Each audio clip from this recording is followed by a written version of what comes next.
I think it's probably a good idea for us to hear the information to remind us how important it is to know what happens around us. You take a look down the coastline at the beauty of our coast, and you may or may not think about the monster underneath the water, but potentially there is one. Let's go to the video. From Santa Monica to Dana Point, the Palos Verdes fault line, about 70 miles give or take, stretches across coastal LA and Orange counties. It was thought that the Palos Verdes fault zone was a series of little faults, but a new study from Harvard University suggests otherwise. According to the new study, the fault could produce a massive 7.8 quake, and for some we spoke with, the news is unsettling.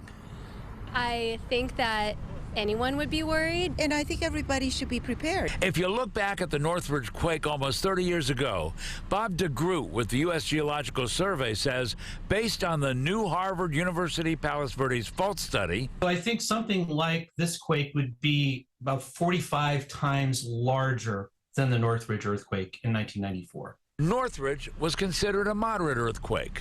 So this is something that's a heck of a lot bigger. Now that we know from the Harvard study that the Palos Verdes fault line isn't comprised of a bunch of little faults, but a big long one, DeGroot says the longer the fault, the bigger the earthquakes that can happen on these faults. And potentially more people and property could be impacted. You've got a lot of things in between here and there. You got the Port of Los Angeles, the Port of Long Beach, you got Santa Monica, Venice, all the way. I mean, you got LA County, Orange County. There's a lot of population in there.